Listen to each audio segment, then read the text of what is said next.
e Naftali. Segura aí, por gentileza, volta lá. Gente, eu acho maravilhoso, assim, extraordinário Jesus, e ele me constrange todas as vezes que eu entendo um pouquinho mais da Bíblia. Eu vou lendo e meditando e orando. Zebulon e Naftali, eles estão até hoje, nos dias atuais, a tribo de Zebulon e Naftali, o povo de Zebulon e Naftali, a geração que foi nascendo no sul de Israel. Sul este que está sendo atacado. Sul este que é a divisa do Líbano e da Síria. E aí eu quero que você comece a entender. Jesus, ele saiu de Nazaré e foi para Galiléia. Mateus 4:12, nós estamos começando o ministério de Jesus. Eu quero que você vai pegando aí o que ele quer te falar hoje. Ele começou o ministério dele com aqueles que eram humilhados e desprezados.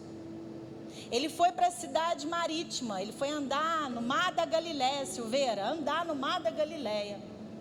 E ele foi começar a ganhar aqueles que tinham se corrompido, porque o povo da tribo de Zebulon e Naftali tinha corrompido tanto que tinha muita gente pagando no meio daquele povo, que eram filhos de Jacó, que se tornou Israel. E Jesus, a demanda daquele povo para ele era primordial.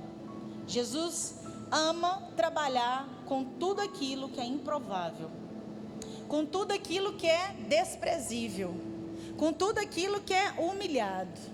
Jesus ama ir aonde ninguém quer ir e fazer o que todo mundo tem dificuldade de fazer. É assim que ele começou o seu ministério. Na Galiléia, ele começa onde estava o povo de Zebulon e Naftali. E esse povo disperso, esse povo avulso, esse povo com raízes de rebeldia, porque tudo que está acontecendo hoje, a guerra que está acontecendo, e há muitas informações e pouco conhecimento de muita gente, até mesmo cristãos, que têm Cristo como Senhor e que não conseguem compreender ainda o que está acontecendo.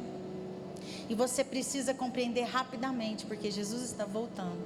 E um dia Sarai disse a Abraão: deita com Agar. E tudo que nós estamos repercutindo hoje é sobre uma ação que Deus não disse para que acontecesse. E guerras se ocorrem por causa de sentimentos que têm uma raiz de rejeição. Os palestinos, os árabes, eles foram para o deserto, expulso do acampamento do pai Abraão. E ainda que Deus cuidasse daquele povo, ainda que Deus deu uma promessa para Agar, ainda que Deus prosperou Ismael, nasceu de cada um daquela geração um fruto de rebeldia, de muito sentimento de rejeição, muito sentimento de guerra interna dentro deles. Eles atacaram Israel agora depois da festa de tabernáculos, porque as demandas daquele povo é se vingar de tudo o que aconteceu. E sabe, gente, por que eu estou te dizendo isso? Porque se você não se despir, não tirar, não ficar nu para Deus das suas demandas internas, das raízes internas, familiares, das suas raízes internas da casa de seus pais, das suas raízes internas que aconteceram no decorrer da trajetória da sua vida, uma hora ou outra, você acredita que está com as demandas de Jesus, mas com uma trincheira para se vingar com as suas demandas internas. E não tem como a gente caminhar no ID de Cristo, se nós não estivermos totalmente deixando Deus cuidar da nossa alma, curar a nossa alma, libertar a nossa alma e compreender qual é a grande demanda dele. Eu quero que você compreenda que é necessário você compreender o que está acontecendo. Porque quando nós compreendemos, a gente olha para esse Jesus que vai para Galiléia, saiu de Nazaré, passou em Cafarnaum e ali andando em Galiléia, ele começa a pregar no povo, na cidade, no meio do povo que era de Zebulon e Naftali. Sabe que Zebulon e Naftali, eles não nasceram nem de Lia e nem de Raquel. Nascidos de servas, nascidos de trocas de noite, nascidos de trocas de situações de sentimentos. Eu quero te dizer nessa noite que a gente precisa observar o início de tudo, para que nós consigamos chegar no fim que Deus tem para nós. E eu quero que você compreenda isso na proporção que Deus tem na demanda dele. Aquele que quiser me seguir, negue a si mesmo, tome a sua cruz e siga-me, dia após dia. E aí Jesus manda o ide para nós. Vem cá, vamos fazer vem cá, sobe aqui, vamos fazer um negocinho, porque o povo armazena assim. Vai ficar na sua memória quando você for lembrar, porque na verdade, muitas vezes é tanta informação que às vezes você está batendo o olho no WhatsApp, você está conversando, você está às vezes rindo, você está lembrando da panela de pressão que ficou desligada para você chegar e a janta já está mais ou menos esquematizada. Mas eu quero que você foque no seu presente, porque você não sabe nem se Jesus vai voltar daqui a pouquinho. Então foca no seu presente.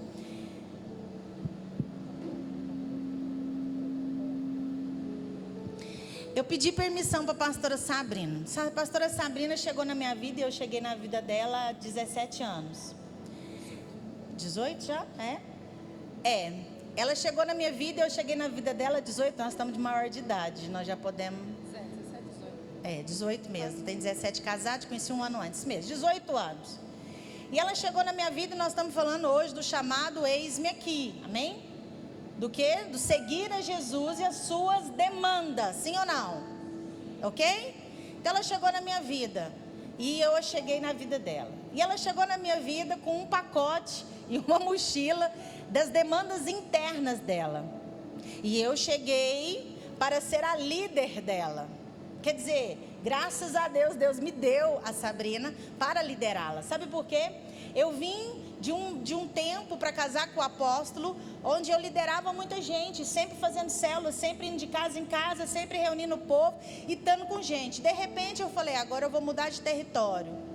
E se eu chegar nesse território e não tiver a quem para eu cuidar, não vai ser fácil para mim. E um dia eu orei a Deus, Senhor, eu estou indo. Eu não falei Rinene, porque eu ainda não conhecia o significado em hebraico do eis-me aqui, mas eu disse, Senhor, eu assim estou aqui igual Samuel, eu quero te dizer, eis-me aqui, eu estou indo para a igreja Nova Vida, mas o Senhor sabe que eu preciso cuidar de pessoas, porque eu amo o Senhor e eu nasci para liderar.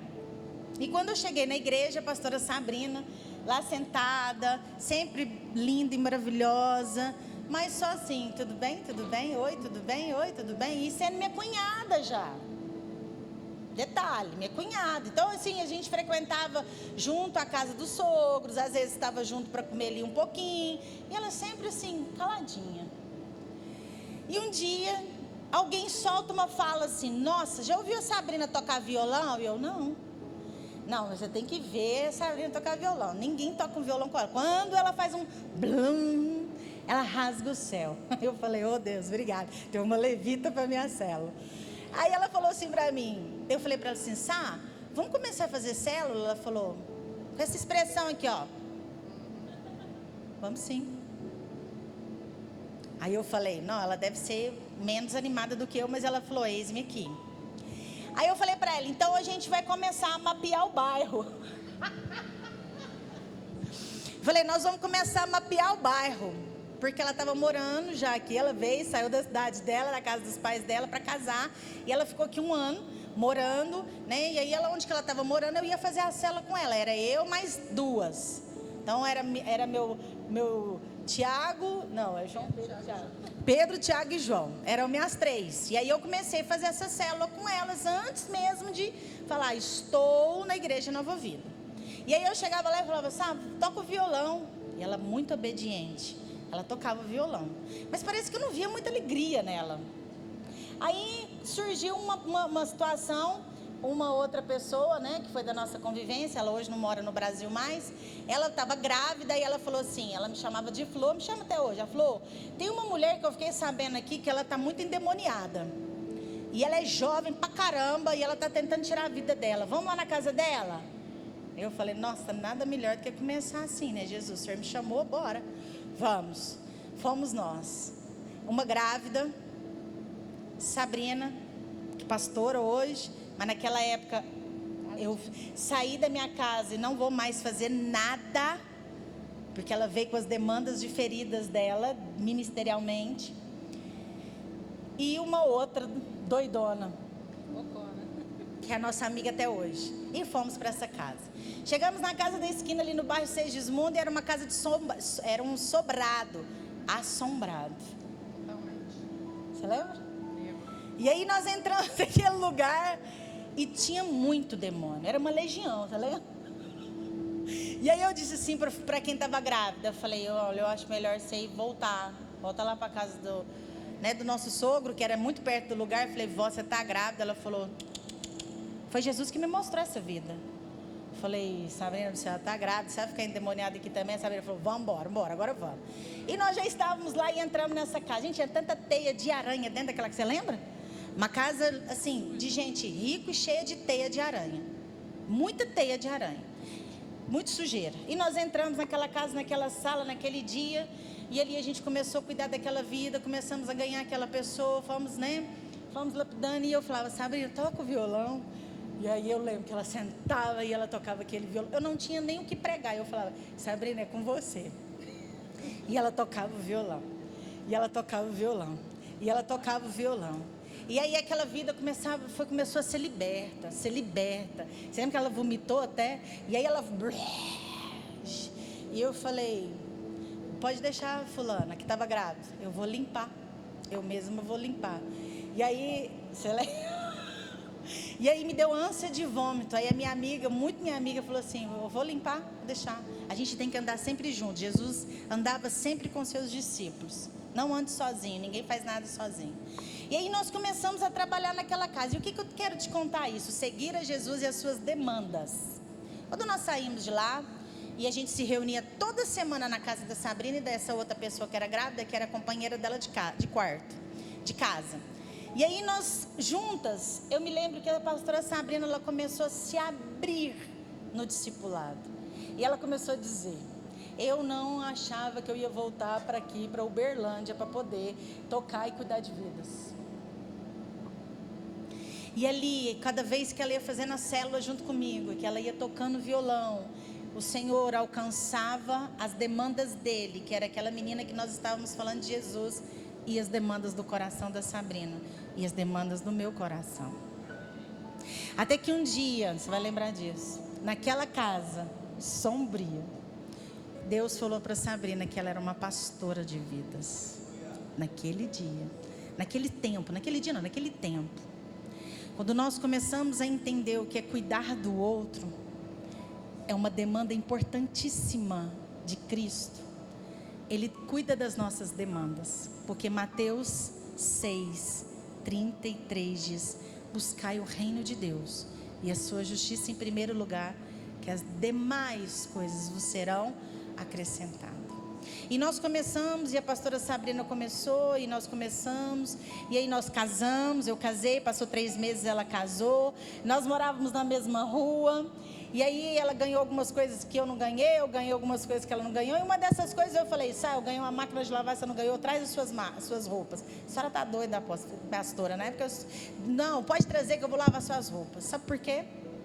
Porque quando eu precisei, ela foi bálsamo e alívio na minha vida, sem ela nem saber.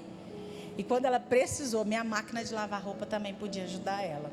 Porque a gente precisa começar a olhar as demandas um dos outros. Nós precisamos começar. Obrigada por aquele dia, por aquele tempo, por essa época. Obrigada por estar aqui até hoje, até o fim, em nome de Jesus.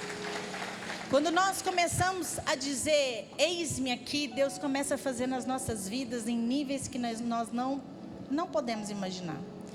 E recentemente eu recebi uma mensagem de uma pessoa que estava nessa época e disse, você lembra daquela época? Eu falei, como esquecer? Não tem como esquecer daquela época. E essa pessoa disse assim, eu trago comigo pérolas preciosas daquelas células. E sabe aquela pessoa que nós encontramos? Sim. Então, recentemente eu soube que ela está liberta, curada e restaurada. Sabe, gente, nosso problema é que nós não olhamos como o ID sendo a demanda de Cristo. E nós entramos nas demandas acreditando que o chamado é nosso. E o chamado não é nosso. O chamado é de Jesus. Ele começou por mim e por você. Ele começou entrando nas nossas vidas. Essa casa, esse sobrado sombrio, é o nosso interior. É quem nós somos. Tem muitas teias de aranhas. E muitas teias de aranhas dentro de nós, que quando Jesus bateu na porta da nossa vida, que é o nosso coração, Ele começou a fazer uma faxina emocional e espiritual. E a gente precisa entender que, assim como Zebulon e Naftali, no mar da Galileia, um povo disperso, um povo que dispersou com muita facilidade, eu e você precisamos observar quais são as situações que nos dispersam com facilidade. Nós temos tudo hoje, todo o acesso, mas nunca se houve uma geração que sabe tão pouco de Jesus. Nunca se houve uma geração que lê pouco Bíblia como agora. Com todas as informações, há uma capacidade de parar no lugar e não abre o aplicativo da Bíblia, mas 24 horas no aplicativo de todas as redes sociais. Mas não lê um versículo bíblico. Não põe um áudio, um foninho. Às vezes vai fazer alguma coisa e está ouvindo a Bíblia sendo narrada. E a gente precisa entender que a gente tem acesso a tudo. Se você entrar no Instagram da Igreja Nova Vida e procurar pregações lives, tem várias guardadas e reservadas para os seus momentos diários na sua vida. Se você entrar no YouTube da igreja, tem várias ministrações de muitos anos e de agora recente, que pode te acrescentar lavando uma roupa, lavando uma louça, fazendo uma comida, no seu trabalho, dirigindo. A gente precisa começar a encarar a nossa responsabilidade do ID e do nosso chamado, porque há uma desculpa para tudo e para todos. Fulano me machucou, não quero mais estar na igreja. E Jesus te machucou? Porque esse nunca vai te machucar. Esse nunca vai. E sabe, gente, o quanto mesmo que o outro te machucou? Será que ele te machucou mesmo? Ou será que naquele dia também você não discerniu que aquela pessoa, seja líder, seja pastor, seja alguém que te lidera, seja alguém que é seu irmão de igreja, ele pode estar precisando de uma demanda sendo solicitada, você para com ele? Se nós realmente começarmos a sermos como Jesus, Jesus foi para o mar da Galileia, ele foi para os improváveis, para a tribo de Zebulon e Naftali. E quando nós vamos ler a Bíblia, das 12 tribos, Naftali e Zebulon, foi as tribos que tiveram mais povos pagãos, sendo eles ensinados e instruídos por Jacó, seu pai, filhos de Jacó, netos de Isaac, bisnetos de Abraão. A como você está aqui sentado nessa cadeira e não está conseguindo me ouvir por várias razões, mas quando você realmente decidir que você segue a Jesus, você vai dizer: eu quero segui-lo, e eu vou agora me despir, eu vou tirar tudo aquilo que eu penso, tudo aquilo que é carnalidade, tudo aquilo que eu acho, tudo que eu posso acreditar que eu estou mais certo ou mais certa, e começar a ouvir de verdade. O Espírito Santo vai começar a fazer maravilhas na sua vida, e ele vai te alcançar numa proporção através do ID, porque quando eu cuido de uma demanda que é dele, ele cuida das minhas demandas internas. E nós não podemos também fazer o ID simplesmente por saber que ele vai cuidar de nós, mas simplesmente porque o meu primeiro chamado, eu me relaciono com Jesus. E por me relacionar com Jesus, isso é suficiente, a gente saber que Ele me deu a sua vida e que o Pai me amou através dele. Então a demanda que é de Jesus, é um prazer para mim ter essa demanda. É um prazer, é um amor, é gozo, é alegria poder cuidar e ter a demanda de Jesus, que é aquilo que Ele tanto gosta e tanto importa. Mas sabe o que tem acontecido muitas vezes? A Bíblia já dizia em Isaías 9:1, depois você pode ler, tá? Que o profeta já tinha anunciado que Jesus, o nascimento de Jesus, ele viria, e quando ele começasse o ministério dele, seria lá no povo de Zebulon, lá no povo de Naftali, os humilhados, desprezados, aqueles que tinham se misturado e dispersado. E quando a gente começa a perceber, nós nos dispersamos no dia a dia. Nós, se não começarmos o nosso dia plugados com Cristo, dificilmente nós vamos ser modelo às 12 horas do dia que você estiver fora de casa. Se você não começar o seu dia plugado com o Espírito Santo, dificilmente você vai conseguir ser modelo. Porque quando a gente começa plugando com Ele, a gente começa lendo a Bíblia, a gente está ali um pouquinho, o tempinho que a gente tem. Deixa eu ler um versículo, deixa eu orar, deixa eu chamar Jesus aqui, Espírito Santo, me ajuda. Me ajuda. Se não saltar um versículo bíblico na sua mente, decorado, por isso você precisa ler Bíblia, você relaciona com Ele. Dificilmente nós conseguimos sermos modelo. E nessa noite eu quero te dizer que Ele é um modelo 100%. Ele é um modelo que nos acolhe, que nos recebe como nós somos e que nos aperfeiçoa dia a dia para que nós possamos cumprir esse ID. Ninguém humanamente é perfeito. Nós buscamos a perfeição em Cristo. Mas sabe qual é o grande problema? É que nós somos imperfeitos e não reconhecemos as nossas imperfeições, mas nós estamos sempre apontando a imperfeição do outro. Nós somos imperfeitos, mas dificilmente reconhecemos as nossas imperfeições e estamos sempre apontando a imperfeição do outro. Quer um exemplo?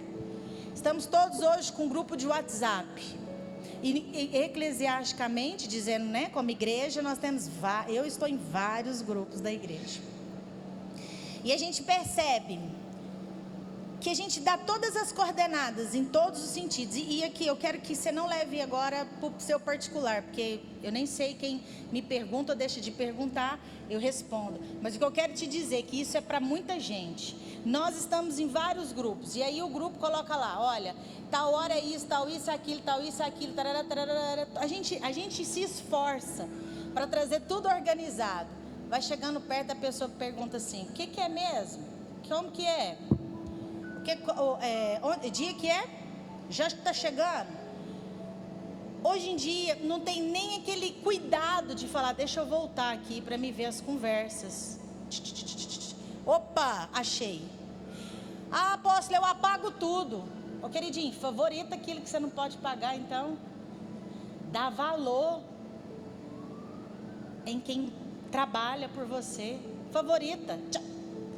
Lá tem uma opção, na hora que você for apagar as mensagens e deixar as que está favoritado. Aí de repente alguém pergunta aquilo que foi falado 15 dias. Aí um pastor vira e fala assim, ô irmão, que mundo você vive? É motivo para sair da igreja. Falou, o pastor foi grosso comigo. O pastor foi até muito educado. Porque de repente eu podia falar e ele teria até razão de falar assim, ô irmão, não, aí você está brincando com a minha cara. Cadê a consideração da educação? De você pelo menos dá uma andadinha lá, ó, lê lá as instruções. Às vezes as pessoas elas vão para a célula no mesmo dia, no mesmo lugar, no mesmo horário. E aí fala para alguém, não fui na célula porque eu não sabia o horário. E tá tudo bem. Ou pergunta assim, não fui na célula porque hoje eu não achei que tinha célula. Você achou e você perguntou? Mandou uma mensagem, todo mundo tem WhatsApp.